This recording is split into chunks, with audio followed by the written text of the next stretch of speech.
Halo, selamat pagi semuanya. Sudah terdengar ya suara saya?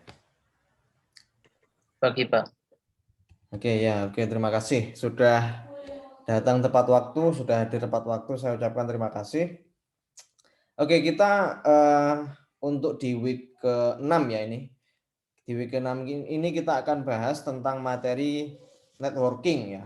Kemarin di week ke-5 kita nggak bisa sesi live, tapi saya sudah berikan video ya untuk pembelajarannya. Dari week ke-5 kemarin kalau ada problem bisa kita diskusikan hari ini sebelum kita masuk materi ke week ke-6. Kemarin week ke-5 itu ya, Anda semua membuat sebuah UI, yang mana UI itu bisa Anda gunakan untuk transaksi update sama delete ya. Itu sebenarnya tugas yang harus Anda kerjakan di week ke-4. Namun kemarin di week ke-5 saya sudah share video ya kunci jawaban dari tugas di week ke-4 ya. Jadi Anda bisa melakukan modifikasi di UI itu ya, modifikasi update sama delete dengan mengklik Gtable. Nah, misalnya kita mau klik row yang mana, nanti informasi yang ada di table tersebut bisa masuk ke text box ya. Nah, kurang lebih seperti itu untuk materi kita di week ke-5 kemarin. Saya sudah share videonya juga.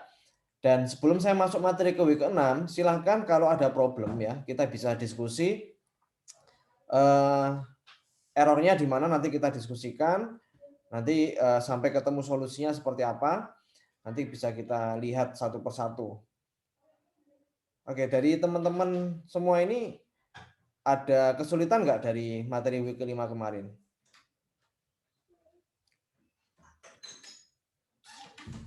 Kita kemarin nggak sesi live ya, sehingga problemnya nggak bisa kita diskusikan secara langsung. Kalau nggak ada problem ya nggak apa-apa sih, nggak masalah. Malah enak kita bisa langsung lanjut materi di week ke-6 ya. Kalau ada problem silahkan ya, nanti kita diskusikan. Oke, sambil nunggu ya, sambil nunggu yang lain.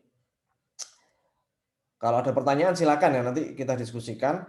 Saya berikan informasi sedikit terkait dengan kuis di week ke-6 ya. Jadi seperti yang saya jelaskan di grup Telegram, di week ke-6 ini kita akan ada kuis.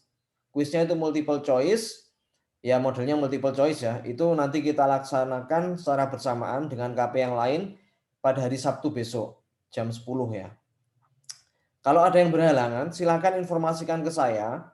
Kalau ada yang berhalangan di jam tersebut, silakan informasikan ke saya, sehingga nanti bisa kita atur ulang jadwalnya. Nah, ini masih ada waktu 1 minggu ya. Kalau ada tubrukan dengan mungkin ada mata kuliah yang lain yang juga kuliahnya hari Sabtu atau ada kuis dari MK yang lain sama-sama hari Sabtunya dan waktunya itu bertubrukan, silakan informasikan ke saya sekarang. Ya, kalau tidak ada yang berhalangan ya sudah oke, nanti kita lakukan hari Sabtu besok. Materinya adalah terkait dengan Java GUI ya, Java GUI sama Java database. Yang Java OOP itu kan sudah kita bahas di itu ya di week di kuis yang pretest sama posttest di week ketiga kalau nggak salah kan ya. Jadi untuk yang OOP itu kita nggak masukkan ke kuis, hanya Java GUI sama Java database. Java GUI itu apa? Java GUI ya yang kemarin yang Anda pelajari untuk mendesain sebuah UI ya, dan beberapa action-action yang bisa Anda gunakan di tiap komponen yang ada di Java GUI. Misalnya kalau mau menambahkan action button itu seperti apa? Klik 2 kali kan ya di sebuah button itu. Kalau misalnya mau mengubah nama variabel dari sebuah komponen itu gimana? Tinggal diganti di propertinya. Nah, seperti itu. Itu beberapa teori di Java GUI. Atau mungkin Anda di tugas kemarin ada yang namanya radio button group ya. Radio button group itu konsepnya seperti apa? Itu nanti silakan Anda pelajari. Kalau ada pertanyaan terkait Java GUI ya nanti bisa ditanyakan, kita bisa diskusikan juga di sesi Zoom kali ini. Sama materi yang kedua itu Java Database. Nah, Java Database adalah ya yang Anda pelajari di week ke-5 sama week ke-6 week 4 sama week ke-5 ya. Itu mengenai transaksi ya, insert, update sama delete ya. Itu gimana caranya Anda harus membuat sebuah kelas ya.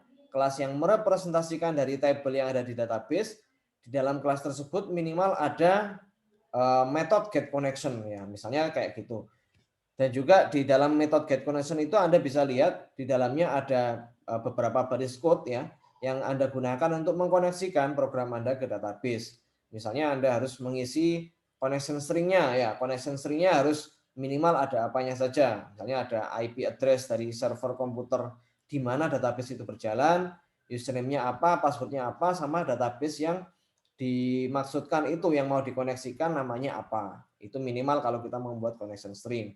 Dan juga kita harus menambahkan library ya. Kalau kita mau connect ke database melalui program Java, kita harus menambahkan MySQL ya, JDBC, MySQL JDBC di program Anda.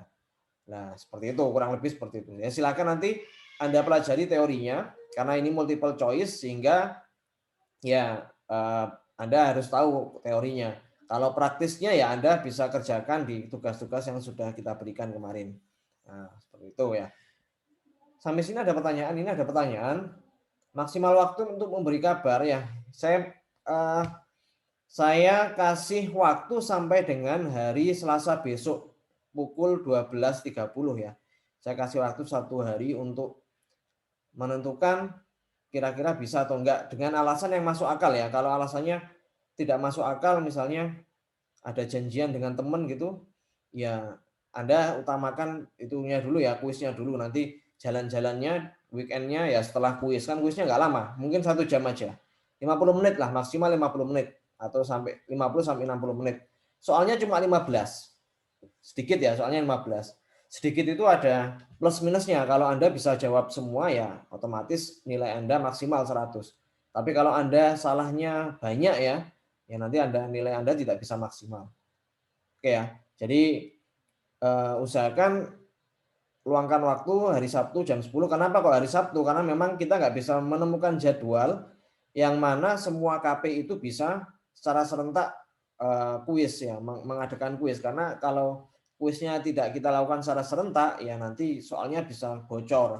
Ya, sehingga memang hari Sabtu yang paling cocok untuk kita kuis ya. Dan kuisnya juga nggak lama ya, cuma 60 menit ya. 60 menit, kalau nanti Anda ada acara hari Sabtu ya, sisihkan waktu jam 10 sampai jam 11 untuk mengerjakan kuis. Setelah itu Anda bisa melakukan aktivitas yang lain. Oke, sampai sini ada pertanyaan? Sebelum saya masuk ke materi week 6. Oke, materi week 6 ini kita teori ya, kita nggak ngoding ini. Ini lebih ringan materinya. Kita nggak akan bahas coding, kita hanya bahas konsep networking. Karena seperti yang pernah saya jelaskan dulu, untuk distributed programming ini kita adalah fokus membuat sebuah program atau 2 buah program yang bisa saling terkoneksi melalui network, melalui jaringan. Nah, sebelum kita membuat program yang bisa memanfaatkan network untuk berkomunikasi, otomatis kita harus tahu dulu konsep dari networking itu. Namun ya karena memang mata kuliah yang khusus untuk membahas networking itu bisa Anda dapatkan di mata kuliah jaringan komputer ya. Itu nanti Anda bisa dapatkan lebih detail di sana. Namun untuk konsep networking akan kita bahas kulit luarnya saja di mata kuliah distributed programming ini. Karena memang kita hanya butuh konsep networking secara garis besar saja. Setelah itu nanti kita akan lebih banyak ke implementasi programnya. Ya mungkin nanti yang Anda pelajari hanyalah misalnya TCP sama UDP ya. Itu merupakan protokol networking yang akan kita gunakan untuk distributed programming ini. Nah, Anda hanya cukup perlu tahu konsep networking itu secara garis besar saja dan beberapa protokol networking tidak perlu kita bahas sampai dengan detail. Yang penting Anda tahu konsepnya, setelah itu nanti kita implementasikan. Dan memang week 6 ini kita akan fokus untuk konsep networkingnya. Oke ya. Kita nggak akan bahas tentang apa yang namanya IP address, apa yang namanya gateway, default gateway, kita nggak bahas itu nanti Anda dapatkan di mata kuliah jaringan komputer. Tapi kita akan bahas lebih ke arah konsep networking sama protokol networking. Itu nanti yang akan kita bahas. Oke, ada pertanyaan sampai sini? Silakan. Dan minggu ini nggak ada tugas ya. Ada kabar baik, minggu ini nggak ada tugas. Jadi Anda bisa persiapkan waktunya untuk belajar untuk kuis ya. Ada tugas tapi nggak dikumpulkan ya. Tugas cuman untuk belajar. Nanti di akhir slide akan ada latihan tapi latihannya nggak dikumpulkan. Hanya untuk persiapan kuis ya. Nah, jadi nanti silakan dilihat di akhir slide. Slide-nya juga sudah saya share ya di mana di ULS, silakan nanti di-download. Oke, nggak ada pertanyaan? Kalau nggak ada pertanyaan, langsung kita masuk ke materi saja. Kalau ada pertanyaan di tengah jalan nanti silakan ya, bisa gunakan chat box untuk bertanya. Ini saya share screen dulu. Oke, sudah terlihat ya. Oke, di week 6 ini ya seperti yang saya tadi bilang, kita akan belajar mengenai basic concept of networking, bukan week 5, week 6 ya. Oke. Nah, kita harus tahu dulu apa sih networking itu ya. Networking itu ya jaringan ya. Kenapa kok kita butuh jaringan? Karena memang pertumbuhan ya, banyak komputer ya, yang mana komputer tersebut pasti butuh koneksi antara komputer satu dengan komputer yang lainnya. Bukan hanya komputer, semua device ya, entah itu smartphone ya, smart TV, pokoknya segala sesuatu yang butuh koneksi ya, bukan hanya komputer, itu memang membutuhkan networking, membutuhkan protokol untuk berkomunikasi. Data yang dikomunikasikan apa? Banyak sekali, bisa suara ya, bisa data, bisa image ya, bisa video. Ya, Anda pasti tahu ya. Kalau Anda connect ke internet, Anda buka Google, itu pasti butuh yang namanya koneksi internet. Anda mengirimkan data request ke sebuah server, setelah itu server akan memberikan respon ke Anda. Misalnya Anda membuka www.google.com. Jadi Anda akan request data ke servernya Google. Setelah itu server Google akan memberikan balasan, akan memberikan halaman web, halaman itu ya, homepage-nya Google berupa data HTML yang nanti akan dikonversikan oleh web browser Anda sehingga nanti muncul gambar Google di layar komputer Anda. Nah, jadi kurang lebih seperti itu ya. Kenapa kok kita butuh networking ya? Saya nggak akan bahas detail, itu pasti Anda sudah tahu ya. Kalau nggak ada internet itu ya, internet itu sudah menjadi kebutuhan primer kita ya. Kalau kita nggak ada internet ya kita nggak bisa berkomunikasi. Kalau nggak ada networking ya kita nggak akan bisa berkomunikasi. Sekarang ada pepatah bilang lebih baik saya ketinggalan dompet daripada ketinggalan HP gitu lah. Kalau ketinggalan dompet nggak masalah. Saya masih punya HP. Kalau nanti saya mau bayar sesuatu, saya bisa pakai handphone saya. Sekarang banyak sekali pembayaran digital gitu ya. Yang dompet yang tipis, nggak ada isinya, nggak ada uangnya, itu belum tentu dikatakan miskin katanya. Yang penting rekeningnya banyak uangnya, transaksinya bisa pakai handphone. Oke, ya itu intermezzo aja. Kita kembali lagi ke konsep networking. Ada dua kategori ya di communication network ya. Itu ada yang namanya local area network sama wide area network. Mungkin Anda sudah pernah mendengar dua istilah ini. LAN sama WAN ya, itu sering Anda temui ya. Mungkin sering Anda dengar kalau Anda misalnya di rumah punya router ya, punya WiFi, atau mungkin di kampus pernah connect ke ya WiFi-nya kampus, itu ada istilah yang namanya local area network sama wide area network. Kita bahas satu-satu apa itu perbedaan antara dua kategori komunikasi network ini. Kita mulai dari wide area network dulu. Jadi wide area network ini kita istilahnya adalah sebuah area network yang luas. Jadi dia tidak terbatas pada sebuah area tertentu. Dan dia bisa span a large geographical area. Jadi dia bisa jangkauannya bisa melebihi area tertentu ya, bisa seluruh dunia seperti itu. Nah, dan untuk ya ini biasanya untuk publik ya. Jadi istilahnya seperti ini. Kenapa kok kita sebut sebagai WAN? Misalnya Anda punya koneksi internet di smartphone Anda, pakai paket data. Misalnya Anda dapat paket data dari pemerintah ya, pakai Telkomsel, pakai IM3 ya. Maaf saya sebut merek ya, nggak apa-apa. Atau mungkin di rumah Anda menggunakan internet kabel ya, pakai First Media, pakai IndiHome, pakai Bisnet dan sebagainya. Itu kita sebut sebagai WAN, Wide Area Network. Jadi tidak terbatas pada sebuah area tertentu. kan seluruh Indonesia ya. Misalnya saya punya jaringan Telkomsel, itu kita sebut sebagai WAN. Saya punya IP public di sana. IP public itu menandakan bahwa address saya, IP saya, yang menandakan bahwa saya ini terkoneksi ke internet. Beda dengan LAN. Kalau LAN itu terbatas pada sebuah area yang lebih kecil. Misalnya di rumah Anda ya, Anda menggunakan WiFi. WiFi-nya misalnya pakai Bisnet gitu ya. Terus ada beberapa device yang connect ke router Anda.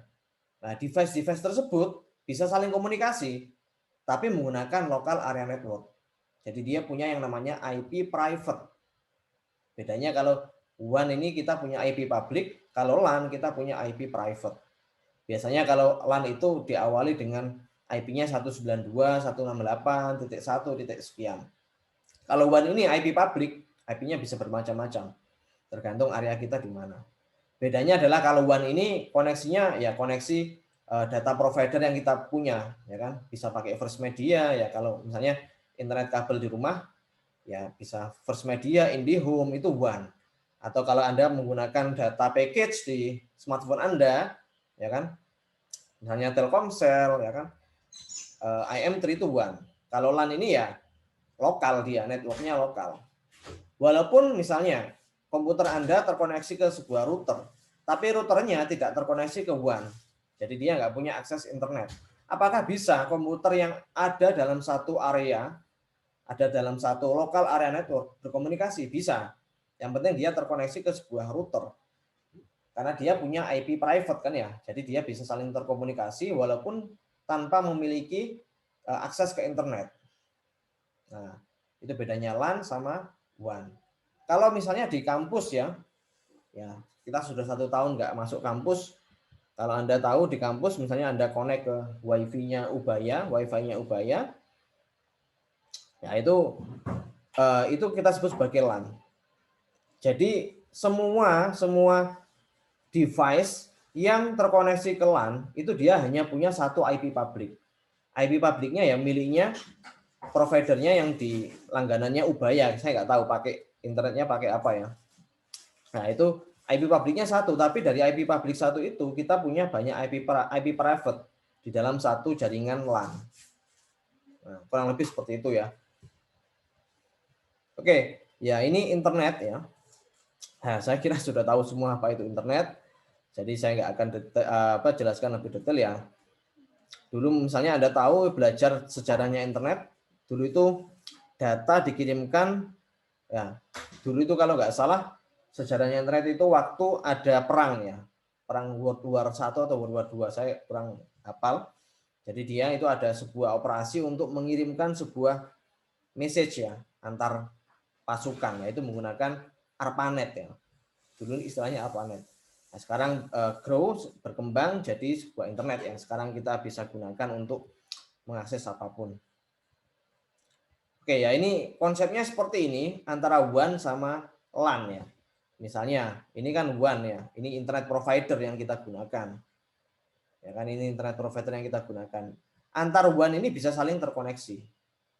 Nah, dari tiap WAN ini misalnya Anda menggunakan internet di rumah kan ya, itu nanti misalnya pakai provider apa misalnya. Saya sebut merek lagi misalnya pakai First Media atau IndiHome.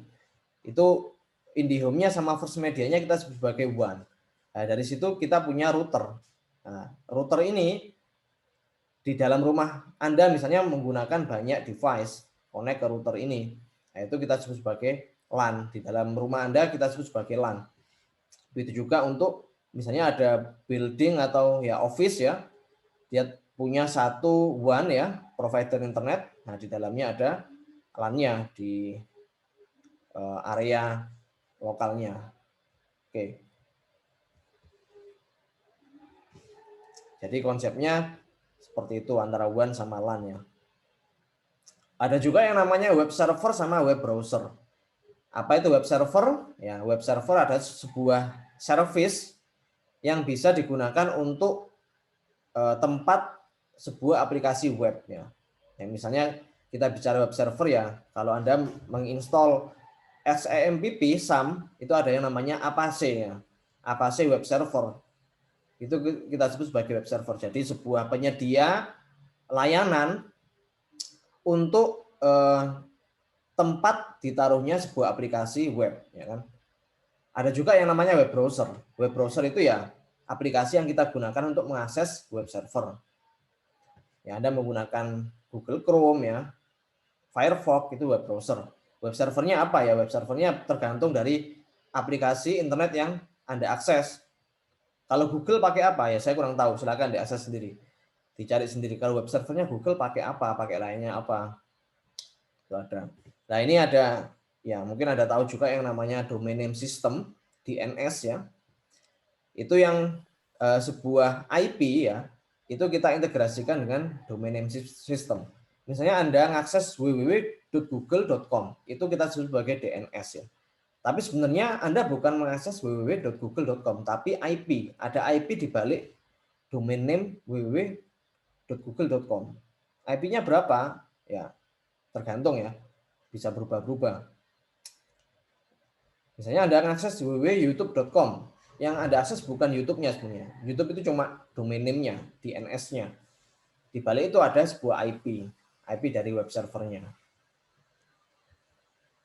Oke, kalau kita lihat di sini ada yang namanya OSI layer ya, mungkin Anda juga pernah tahu di mata kuliah pengenalan informatika ya. Itu ada yang namanya 7 ya, 7 layer. Ada mulai dari physical layer sampai dengan application layer. Jadi sebuah komputer ya, mulai dari hardware sampai dengan software, itu kita punya yang namanya OSI layer. Jadi 7 tingkatan di dalam sebuah komputer. Mulai dari physical ya, physical ini ya yang hardware yang ada di komputer Anda, yang mulai dari apa namanya hard disk, CPU, RAM itu di physical. All application ini dia yang berinteraksi dengan end user. Misalnya Anda menggunakan berbagai macam software di komputer Anda. Misalnya Microsoft Word ya kan, terus Google Chrome, web browser dan lain sebagainya itu di layer yang paling tinggi. Semakin tinggi layernya, berarti dia semakin dekat dengan end user. Lah di mana networking itu layarnya di mana? Dia ternyata ada di sini, di layer 3 dan layer 4. Jadi dia lebih itu ya, lebih di tengah, bukan lebih sih, tapi di tengah-tengah ya. Jadi dia penghubung antara physical sama application. Kita lihat di sini transport protokol ya, itu di layer keempat. Ada yang namanya TCP sama UDP. Nanti kita akan fokus ke sini. Nah, network ini ya ada berupa IP address ya kan. Itu masuk ke layer ketiga. Nanti Anda akan lebih detail belajar di mata kuliah jaringan komputer ya, mengenai konsep dari IP address ya, pembagian IP address itu seperti apa. Nanti Anda akan belajar di mata kuliah jaringan komputer. Namun di mata kuliah distributed programming ini kita akan fokus ke protokolnya, bukan ke IP address-nya, tapi protokol pengiriman. Cara mengirim sebuah data itu bagaimana? Nanti kita akan pelajari di mata kuliah distributed programming ini. Sehingga memang nanti kita fokus ke layer keempat, transport ya. Ini merupakan gambar yang simple, hubungan antara klien sama server. Sangat simpel sekali, seperti yang tadi saya jelaskan. Misalnya Anda mau mengakses sebuah internet ya, jadi Anda harus request dulu kan ya, request data apa yang mau Anda ingin dapatkan. Request itu Anda kirimkan ke server. Setelah itu server akan merespon request Anda kembali ke komputer Anda. Jadi ada klien, ada server ya. Jadi server itu ya yang akan mengakomodasi permintaan dari klien. Jadi satu server bisa punya banyak klien. Ya sama kalau Anda misalnya menggunakan aplikasi chatting ya, entah itu Telegram, WhatsApp, itu ada sebuah servernya. Kliennya banyak, kliennya ya user dari WhatsApp itu sendiri. Nah bagaimana antar user itu bisa saling bertukar informasi? Misalnya Anda chattingan dengan teman Anda. Anda misalnya chatting sudah ngerjain tugas Peter atau enggak kan? Itu data Anda akan dikirimkan dulu ke servernya WhatsApp. Nah, setelah itu WhatsApp akan mengirimkan balik, bukan mengirimkan balik sih, mengirimkan data chatting Anda tersebut ke teman Anda. Jadi pasti melalui server, nggak bisa langsung klien to klien. Kalau yang klien to klien itu peer to peer ya, itu nanti kita akan bahas di, kalau nanti memang waktunya masih cukup ya tersedia, kita akan juga bahas tentang peer to peer connection. Tapi kita nggak akan bahas itu, kita bahas dulu yang client server.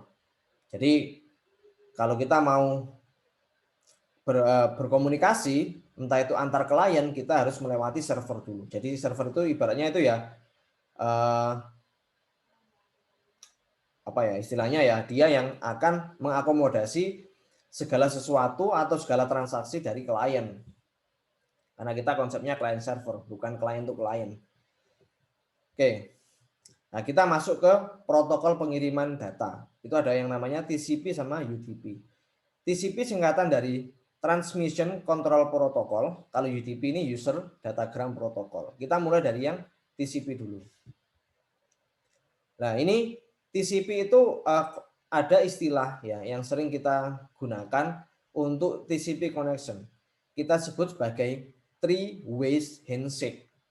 3 cara untuk berjabat tangan ya. Kenapa kita sebut sebagai itu? Karena ada 3 proses tiap kali kita berkomunikasi ke server. Ada yang namanya synchronize, acknowledge, sama acknowledge. Apa itu artinya? Ya, jadi gini, TCP ini terkenal dengan kelebihannya, yaitu dia koneksinya bisa reliable. Jadi dia nggak mudah putus ya. Jadi koneksi TCP itu menjamin data yang dikirim itu sudah bisa sampai ke tujuan.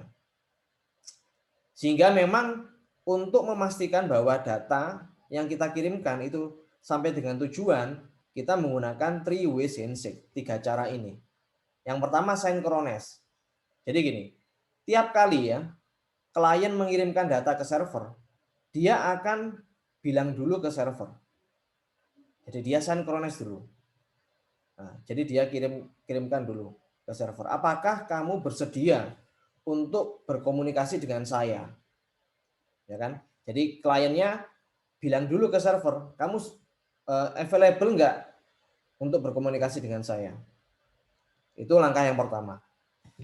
Langkah yang kedua, server akan menginformasikan balik ke klien. Oke, misalnya saya available, saya bisa berkomunikasi dengan kamu. Ya kan?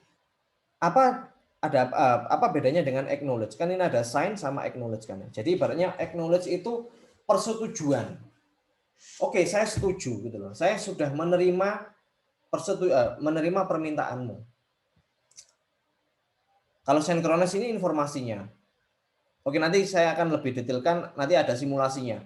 Ada contoh kasus atau logika sederhana terkait dengan three ways handshake. Tapi kita fokus dulu ke three ways handshake yang konsep secara detailnya terlebih dahulu. Jadi yang tadi saya coba ulang lagi, synchronize satu itu dia meminta ya, klien itu coba bilang ke server, kamu available nggak untuk berkomunikasi? Oke, servernya itu bales ke klien, ya kan, ini tahap kedua, dia synchronize sama acknowledge. Maksudnya acknowledge itu persetujuan dari dari sign yang pertama. Jadi sign, oke, saya setuju dengan permintaan request kamu. Tapi di sini ada synchronize lagi.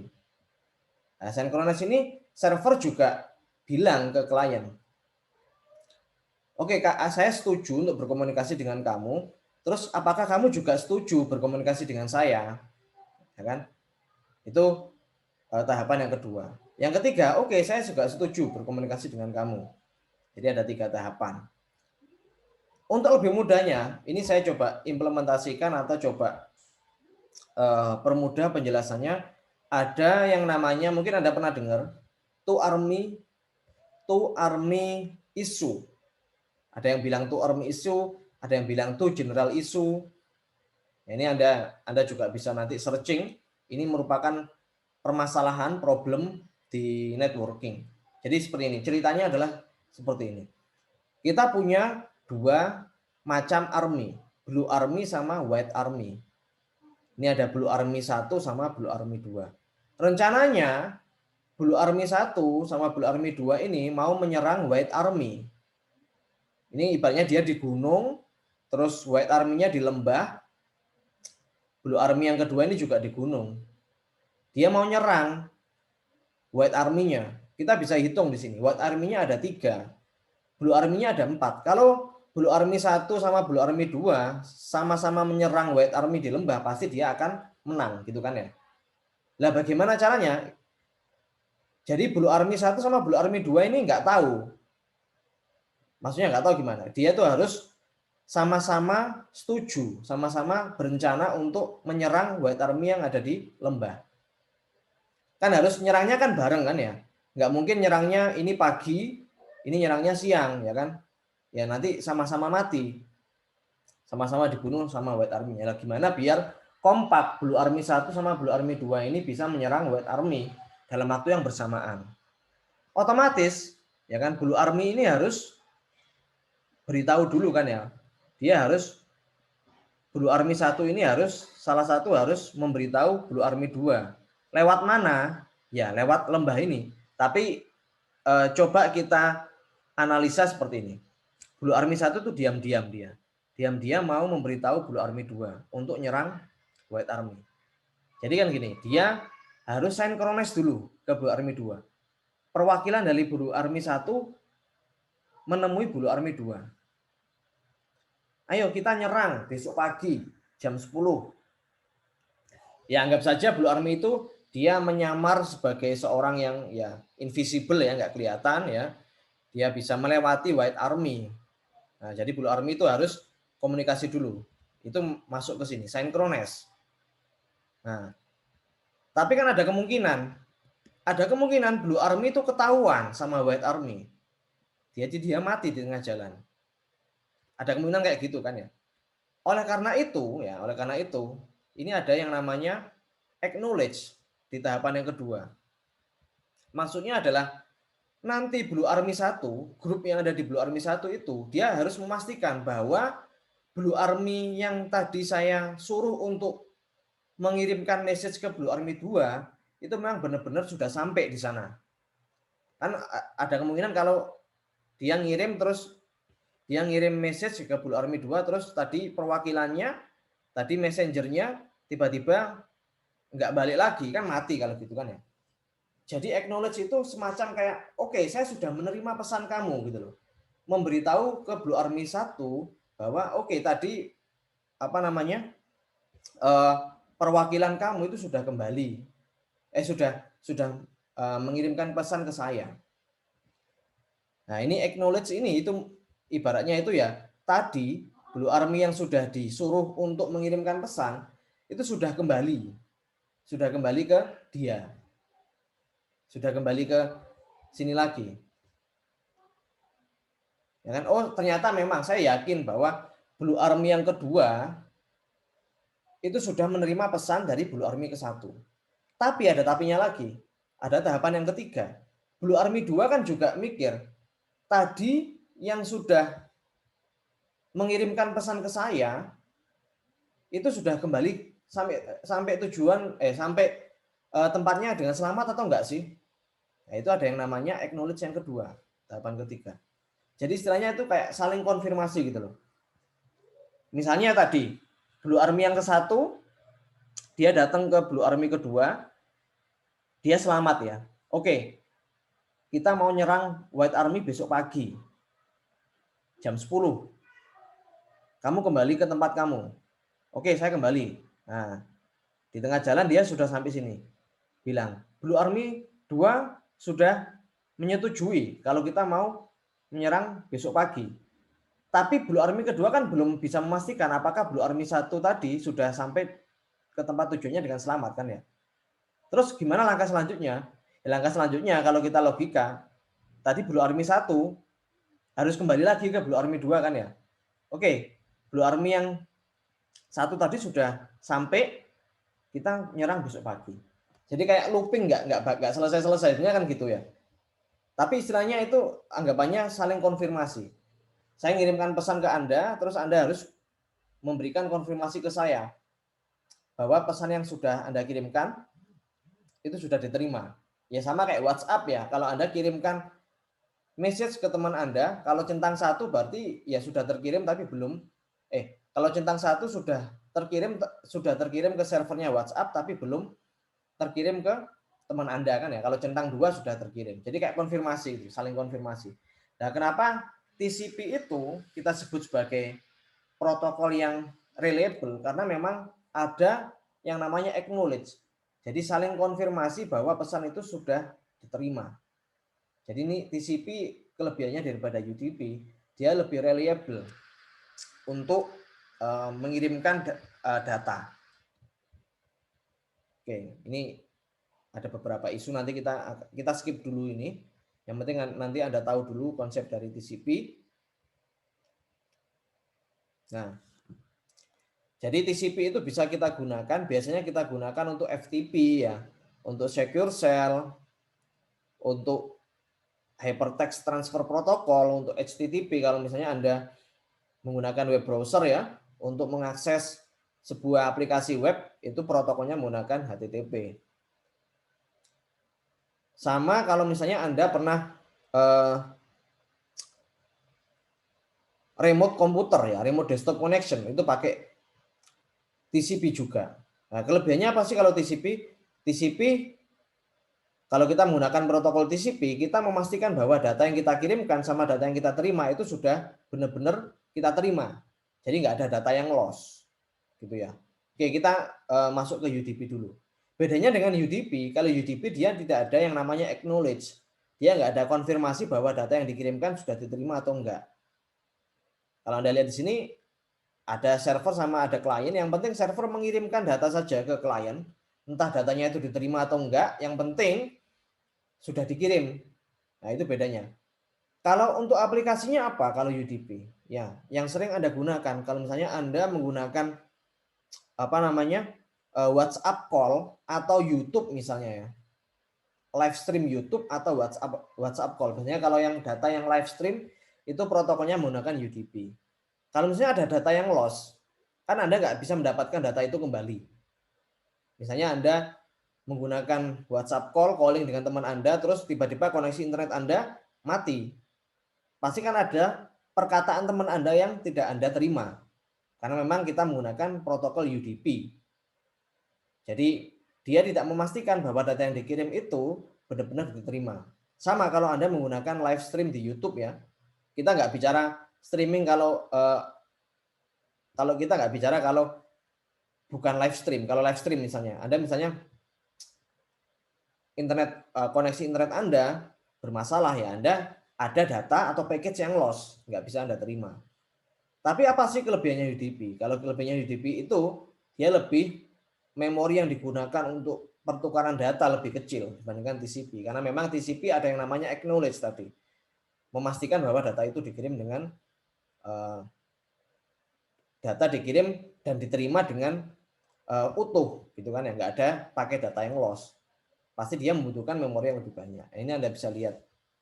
Nah, ini kalau kita menggunakan UDP itu biasanya kita menggunakan data yang live stream ya. Jadi masalah kehilangan data itu bukan hal yang kehilangan data itu bukan masalah yang signifikan. Ya, misalnya Anda streaming sepak bola gitu kan ya. Terus Anda ya koneksi Anda mati di menit tertentu.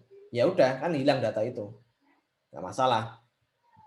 Kalau kita menggunakan UDP itu kita nggak mempermasalahkan data yang package yang loss. Oke ya. Ini Anda bisa lihat beberapa kegunaan UDP ya di aplikasi yang nyata seperti yang saya jelaskan tadi ya. Biasanya digunakan untuk live stream, entah itu WhatsApp call ya, live stream di YouTube itu menggunakan UDP biasanya protokolnya.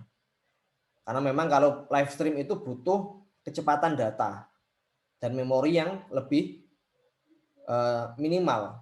Kalau kita menggunakan TCP ya otomatis bisa saja nanti koneksinya tidak secepat menggunakan UDP.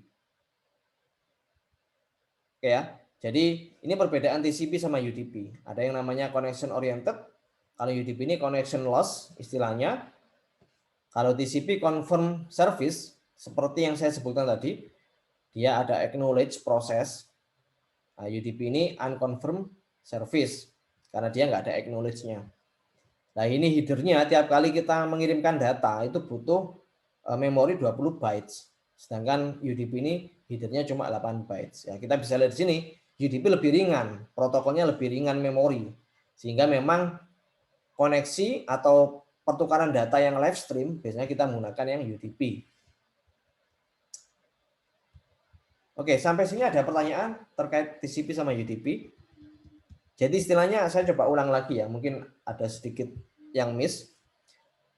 Istilahnya kalau TCP itu tiap kali kita mau mengirimkan pesan, orang yang kita kirimkan pesan harus mengkonfirmasi bahwa datanya sudah diterima. Kayak gitu. Kalau UDP kebalikannya, yang penting saya kirim, entah itu diterima atau enggak, saya enggak butuh konfirmasi dari penerimanya. Sehingga kalau kita kembali lagi di sini, ada 3 tahapan. Synchronize, jadi TCP mau mengirimkan data, dia harus synchronize dulu ke servernya. Dia bilang apakah kamu available untuk saya kirimkan data. Nah, setelah itu servernya akan kirim balik, iya saya available untuk mengirimkan data ke kamu. Terus saya tanya ke kamu sekarang, apakah kamu juga available sekarang? Si klien. Nah, kliennya juga bilang kembali lagi ke server, iya aku available. Jadi istilahnya itu ada kayak saling konfirmasi ya antara klien sama server. Itu harus ada saling konfirmasi untuk pertukaran data. Saya ngirimkan data, nah, si penerima harus konfirmasi balik ke saya. Ya, kamu harus, ya saya sudah menerima pesan kamu. Nah, setelah ini, saat ini server juga harus butuh konfirmasi dari klien, apakah kamu juga available untuk berkoneksi dengan aku? Ya. Nah, ini infinite ya, infinite looping. Ya kan, kalau kita bicara tadi ya nggak selesai-selesai ya kalau kita logikanya kita coba implementasikan ke Blue Army. Ini kan istilahnya Blue Army 1 mau kirim, pokoknya ya Army 1 sama Army 2 itu sama-sama tahu besok jam 10 harus menyerang White Army. Bagaimana cara agar Blue Army 1 sama 2 itu bisa sama-sama tahu? Ya tadi seperti yang saya jelaskan. Blue Army 1 harus beritahu dulu Blue Army 2. Besok kita akan menyerang jam 10 pagi. Oke. Besok kita nyerang jam 10 pagi. Blue Army 2 sudah konfirmasi. Oke. Sekarang kamu kembali ke markasmu lagi, bilang ke teman-temanmu bahwa besok kita harus menyerang jam 10. Kan Blue Army 2 bilang gitu. Nah, jadi Blue Army 1 tadi perwakilannya harus kembali lagi ke Blue Army 1. Si Blue Army 2 bilang bahwa besok sudah siap, mereka siap juga untuk menyerang White Army jam 10 pagi. Tapi sebenarnya Blue Army 2 kan masih belum tahu kepastiannya. Apakah tadi Blue Army 1 yang membawa pesan ke saya sudah kembali dengan selamat ke markasnya. Ya kan? Kan dia juga butuh konfirmasi bahwa tadi orang yang diutus untuk mengirimkan pesan itu sudah kembali ke markasnya dengan selamat atau enggak. Gitu kan ya? Jadi Blue Army 2 juga masih butuh konfirmasi dari Blue Army 1. Gimana cara konfirmasinya? Ya anggap saja logikanya Blue Army 1 kembali lagi ke Blue Army 2. Besok yang Blue Army 1 juga sudah setuju, sudah tahu bahwa kita besok sama-sama nyerang jam 10 pagi. Ya anggap saja sekarang di markas Blue Army 2 itu ada 3 orang, yang Blue Army 1 ada 1 orang. Kan tapi mereka sudah sama-sama tahu bahwa besok pagi jam 10 siap menyerang White Army. Jadi kita punya 4 pasukan melawan 3 pasukan. Kita menang. Gitu kan ya. Tapi harus dua-duanya kan harus butuh konfirmasi gitu loh. Ya, kalau itu istilahnya, kalau logikanya itu ya, kalau kita mau menyerang sebuah pasukan ya kita harus sepakati dengan teman kita yang ada di daerah lain, karena besok kita mau nyerang ke sini. Kita harus sepakati dulu. Tapi kita nggak punya handphone ya, kita harus kirimkan messenger, kita harus kirimkan perwakilan untuk mengirimkan pesan. Nah, kalau seperti itu kan kita harus tahu bahwa benar-benar besok kita harus sepakat untuk menyerang White Army. Nah, ini kelebihannya kalau TCP dia bukan connectionless ya, jadi dia connection oriented. Dia memastikan bahwa data itu dikirimkan dengan utuh. Nah, kurang lebih seperti itu. Mungkin ada pertanyaan sampai sini?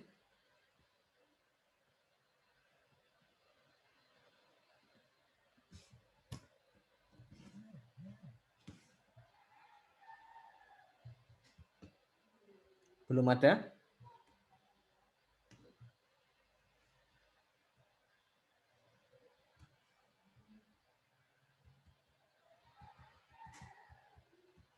Belum ya? Kalau belum ada, saya lanjut ke multi trading. Oke, multi trading ini biasanya juga kita gunakan untuk protokol ya, networking. Jadi biasanya memang satu paket ya, ada TCP, ada multi trading, ada networking sama ada multi trading. Apa itu multi trading? Kalau Anda lihat di sini ada gambar orang yang mengerjakan banyak pekerjaan dalam satu waktu. Nah, jadi multi trading istilahnya sama dengan multitasking ya. Nah, multitasking sama multi trading itu sama. Tapi multi trading ini istilahnya untuk networking. Apa maksudnya multi trading itu? Jadi kita bisa menjalankan lebih dari satu proses dalam waktu yang bersamaan. Oke, nanti kita bahas konsepnya. Kita lanjut ke slide berikutnya. Nah, kenapa multi trading itu penting? Karena kalau kita punya komputer, ya Anda punya komputer, CPU Anda speknya bagus, pasti CPU Anda bisa melakukan banyak pekerjaan dalam satu waktu. Nah, jadi bisa menjalankan proses yang bersamaan. Sama ya, misalnya kita kembali lagi ke konsep programming. Anda menjalankan UI di NetBeans, di aplikasi Java Anda. Itu kita sebut sebagai multi trading. Kenapa kok multi trading? Karena waktu Anda menjalankan UI Anda, kan UI-nya muncul terus kan ya. Anda bisa lihat terus saat Anda menjalankan program Anda. Itu sebuah proses yang berjalan. Proses untuk menjalankan sebuah UI di program. Tapi di lain waktu Anda juga bisa melakukan operasi. Misalnya kemarin ya, kita bikin simple UI untuk kalkulator. Ketika Anda klik button tertentu, maka nanti akan dilakukan operasi penambahan, pengurangan, sama perkalian. Itu juga proses. Kita klik button itu proses. Itu proses yang satu. Proses yang lain tadi, UI itu jalan terus. UI jalan terus. Bisa Anda lihat di komputer Anda, itu juga sebuah proses. Setelah itu Anda juga menjalankan tadi, ngeklik button itu juga proses. Kita bisa menjalankan dua proses secara bersamaan. Sama, sekarang saya menjalankan PPT di komputer saya kan ya. Ini saya menjalankan PPT, PowerPoint, di sini saya juga live Zoom. Ini juga proses. Itu kita sebut sebagai multi trading. Ada dua proses yang berjalan bersamaan. Tapi itu kita sebut juga sebagai multitasking ya. Tapi untuk di konsep networking kita sebut sebagai multi trading. Jadi ada proses network yang berjalan. Ada proses networking lebih dari satu yang berjalan dalam waktu yang bersamaan. Sama konsepnya kayak gini. Anda punya grup chat di WhatsApp ya, atau di Line atau di Telegram. Nah, yang sering kita gunakan mungkin WhatsApp ya. Ada satu server. Servernya WhatsApp. Ada banyak klien kan ya. Nah, klien itu saling, misalnya dalam 1 detik, saya nggak bisa memprediksi. Dalam 1 detik ada berapa kali message yang dikirimkan melalui aplikasi WhatsApp, kan banyak sekali. Ada dari user A, user B, user C. Ada jutaan bahkan puluhan juta yang saling berkomunikasi. Nah, itu kita sebut sebagai multi trading. Jadi ada proses network yang berjalan dalam waktu yang bersamaan. Nah, Kenapa kita menggunakan multi threading ya? Pasti otomatis kita bisa memaksimalkan penggunaan resource komputer kita. Server kita bisa menghandle lebih dari 1000 klien dalam waktu yang sama. Ya. Server kita bisa menghandle lebih dari 1000 klien. Mengapa kita tidak memanfaatkan semaksimal mungkin? Nah, kita bisa menggunakan konsepnya multi threading. Ini nanti sama, misalnya Anda mau membangun sebuah aplikasi chatting misalnya ya. Anda punya komputer, satu komputer itu Anda jadikan sebagai servernya chatting. Nanti kalau mau chatting ya harus dikirim ke server itu dulu. Nah, server yang Anda buat, server chatting yang Anda buat bisa menghandle lebih dari 1000 klien, 1000 user dalam waktu yang sama. Nah, jadi multi threading itu. Kan nggak mungkin kita chatting cuma antara klien sama server ya, buat apa? Ya harus kita bisa komunikasi itu lebih dari 2 user. Ya kan ya, bukan hanya server ke klien, bukan antara klien ke server, tapi juga klien ke server, server ke klien yang lain.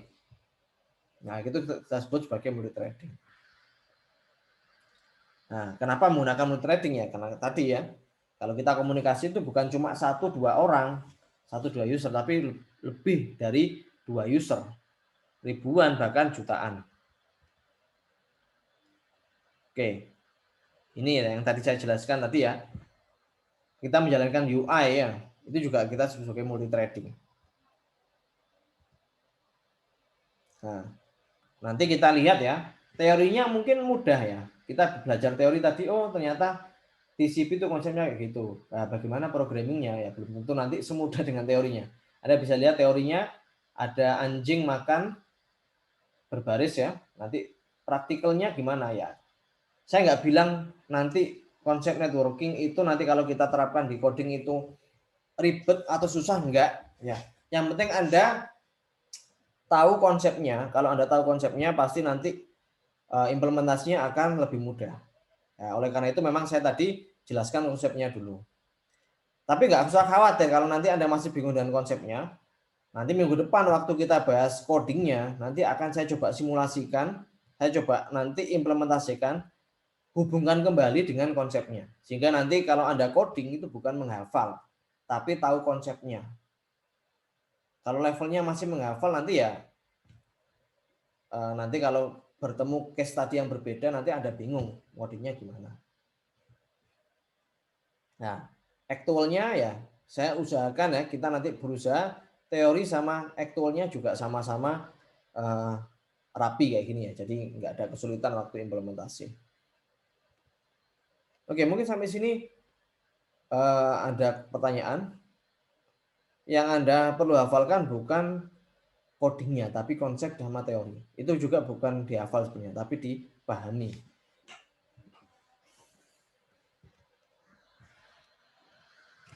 Oke, sambil nunggu pertanyaan, ini ada soal latihan untuk persiapan kuis. Walaupun kuisnya nanti teori, tapi Anda coba kerjakan ini, aplikasi ini. Jadi pada slide berikutnya akan ada sebuah studi kasus yang harus Anda selesaikan secara individu dengan menggunakan bahasa Java. Anda dapat menggunakan GUI untuk memudahkan interaksi dengan pengguna. Anda cukup mengikuti petunjuk yang ada di soal tersebut. Bila dirasa ada asumsi atau petunjuk yang perlu dispesifikasikan, bisa boleh Anda coba dan implementasikan. Nah, nanti Anda akan membuat sebuah aplikasi SI, Sistem Informasi Presensi Kuliah Online. SI ini memiliki 2 tipe akun, yaitu pengajar dan peserta. SI menyimpan data-data pengguna dan aksesnya berdasarkan tipe akun yang terpasang pada pengguna. Ya otomatis kalau kita membuat sebuah aplikasi sistem informasi, Anda harus membuat sebuah database terlebih dahulu. Nanti database yang Anda buat ada 2 tabel, yaitu pengajar dan peserta.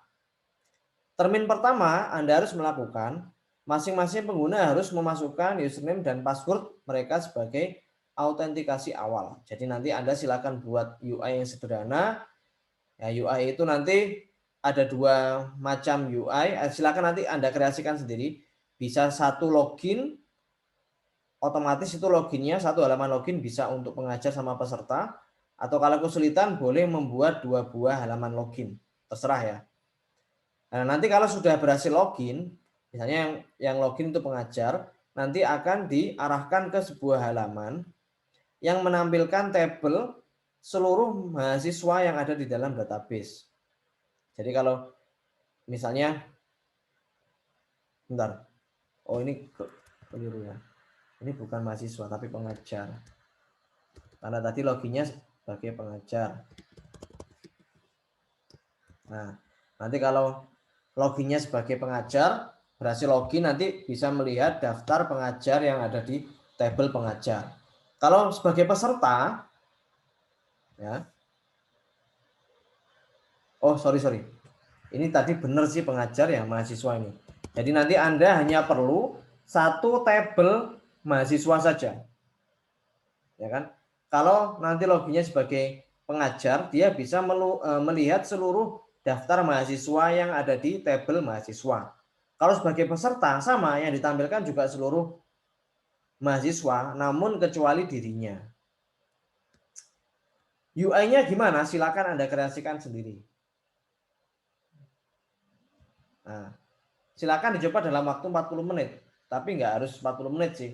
Yang penting Anda kerjakan dan jadikan ini sebagai persiapan untuk kuis. Walaupun kuisnya teori, kenapa kok Anda perlu mengerjakan ini? Karena memang di studi kasus ini Anda belajar UI, Anda juga belajar database. Nah, begitu. Sehingga nanti Anda teori itu bisa Anda kuasai setelah Anda praktis kan ya, praktek dulu. Tuh. Nah, ini silakan dikerjakan, nggak perlu dikumpulkan. Sekali lagi nggak perlu dikumpulkan. Silakan Anda gunakan ini sebagai latihan untuk kuis minggu depan. Oke. Sampai sini mungkin ada pertanyaan.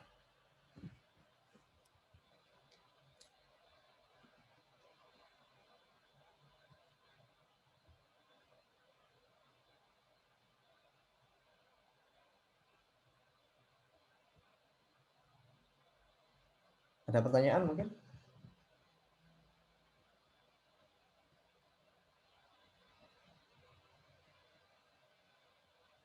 Jadi untuk week 6 ini sebenarnya cuma konsep ya, konsep networking.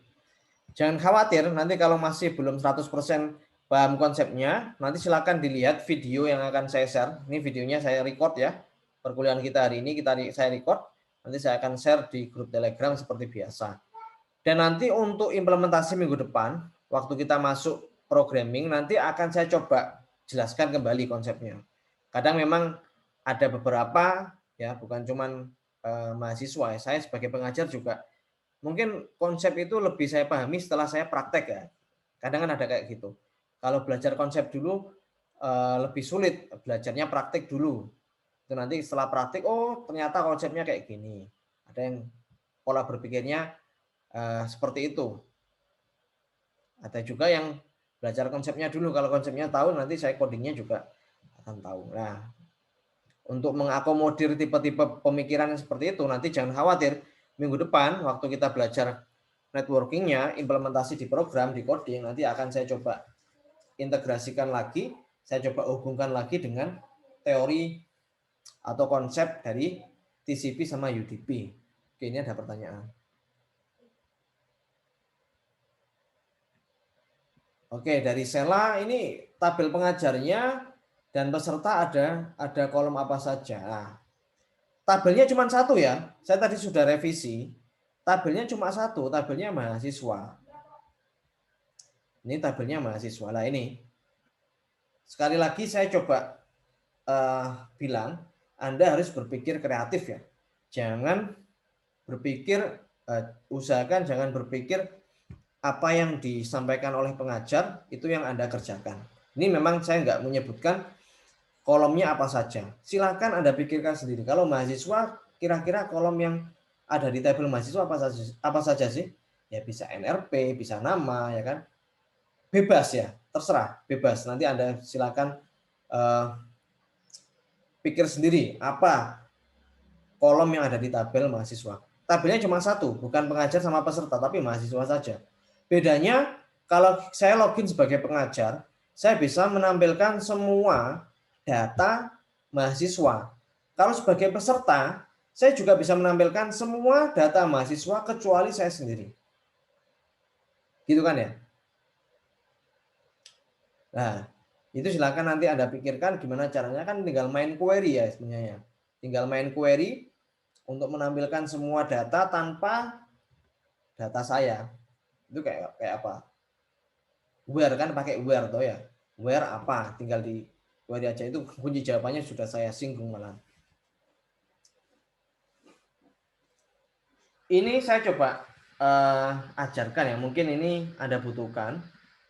Cara bagaimana navigasi antar form ya. Tapi sebenarnya juga nggak sulit sih navigasi antar form. Saya coba jelaskan sedikit ya. Cara bagaimana kita misalnya klik button ini, nanti akan muncul form ini. Itu caranya kurang lebih sama kayak kalau Anda menggunakan sisap, itu sama caranya. Ya, saya coba jelaskan menggunakan NetBeans. Ya, nanti silakan Anda kembangkan sendiri ya.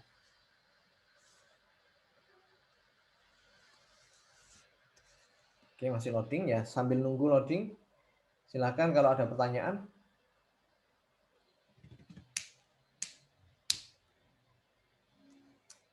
Jadi sela itu ya, kolomnya terserah ya. Silakan diidentifikasi sendiri kalau tabel mahasiswa itu ada kolom apa saja. Oke, ini saya sudah muncul.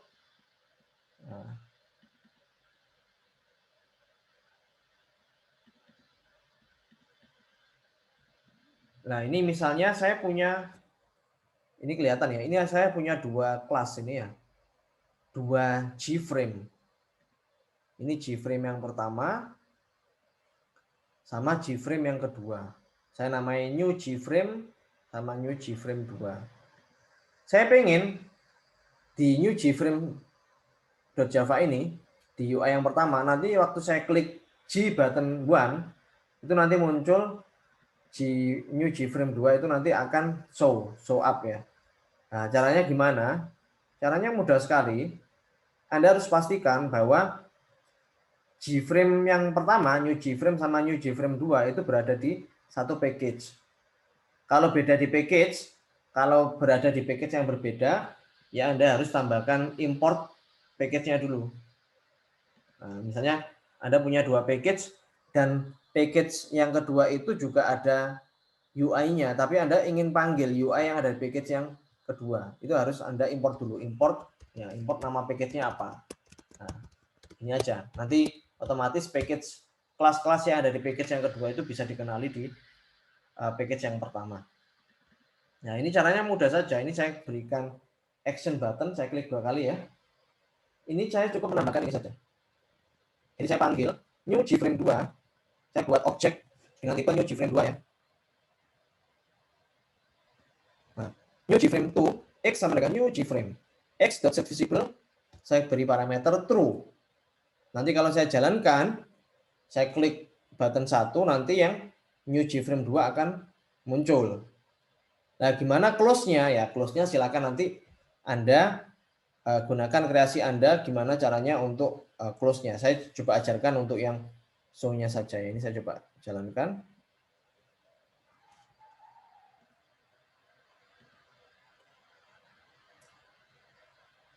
Nah, ini saya klik ya. G button 1, nah nanti G button 2 juga. Nanti yang G frame 2 akan muncul. Nah, kalau saya klik lagi kok muncul double. Nah, ini sebenarnya sudah Anda dapatkan di mata kuliah OOP kalau nggak salah, atau mungkin database programming. Itu di sisap ya, itu kurang lebih sama konsepnya.